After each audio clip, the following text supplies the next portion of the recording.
In September 1972, I was transported in chains and leg irons to the Snohomish County Jail in Snohomish, Washington, from Seattle by 2 deputy U.S. Marshals. I was booked and taken back to maximum security by 2 guards and the 2 marshals. When there, my chains were taken off, my shackles were taken off by the 2 deputy U.S. Marshals, and in the presence of the 2 jailhouse guards. Then I was put through a steel gate into maximum security solitary confinement unit at the Snohomish County Jail. 4 men were housed in solitary cells. They were locked down. However, 1 man, a human gargoyle, who, it turned out, was an escapee from the Montana State Prison at Deer Lodge, Montana, was out of his cell. He had just served 19 years, 8 of them on death row, for murdering a deputy warden and another inmate who was a snitch in prison. He went to Everett, Washington, after his escape, to visit his sister. He had a complaint with his sister. He told me she had never visited him once in his 19 years on death row or in solitary confinement. Within an hour of being reunited with her, he beat her senseless. On the day of his arrest, he held a guard captain in the Snohomish County Jail hostage for several hours. He had originally gone to prison after he made a man into a paraplegic in a barroom brawl. At Deer Lodge, he made a vegetable out of 1 inmate, killed another man by knocking him out and putting him in a bakery oven. He put another man to death by putting him in an institutional potato peeler. And he had participated in the shooting of a deputy warden in a 1959 nationally famous prison riot and takeover. Time magazine had reported that the wife of the deputy warden had asked that he be released. And this inmate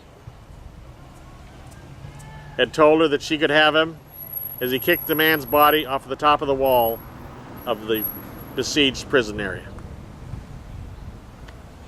I was not locked in a cell by the prison guards.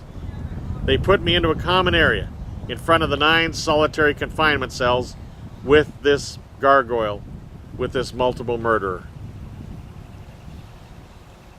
The man from Deer Lodge, as soon as the guards left us, asked me why I was in jail. I told him for littering. The giant got a funny look in his face as he asked me how a person could get a maximum security cell for littering. I told him that I had splattered 5 gallons of cow shit around the U.S. courthouse and kicked some of it on 2 federal marshals.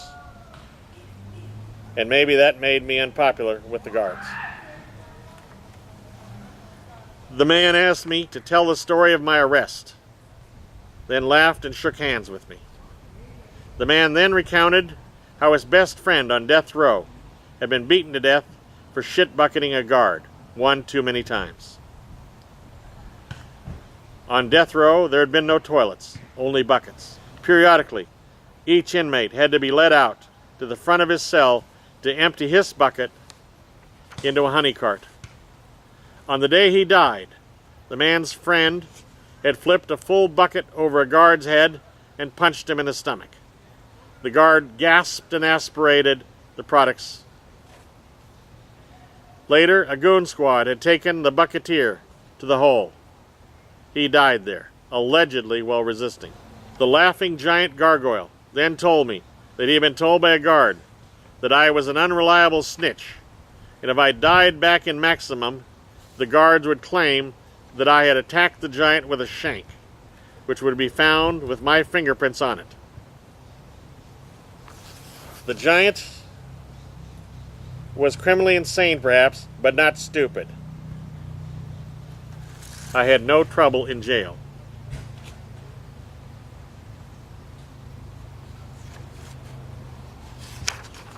This murder was set up utilizing 2 federal deputies, members of the United States Marshal Service, and 2 jail guards from the Snohomish County Jail in Everett, Washington. Anyone with knowledge of police procedures, of jail procedures, will understand that given the circumstances of my successful work at penetrating the FBI's murder plots would not be popular with the federal government. It is my belief, based on all of the evidence, that the Federal Bureau of Investigation and the White House itself of Richard Milhouse Nixon had ordered my assassination, and it failed to be carried out by this gargoyle who had killed 2, made a vegetable out of another, and kicked another man, a deputy warden, off the prison wall in 1959 during their famous riot, takeover part of the Deer Lodge prison. I've let that go until now. I've said nothing about it because I knew that given this man's unbelievable record of violence and murder, it was astonishing and frightening to Nixon, his chief henchman, and the others in the FBI that I had lived without any harm through that 9-day imprisonment. And in fact, had worked immediately after telling my story to the gargoyle with him to create a prison hunger strike at the Snohomish County Jail.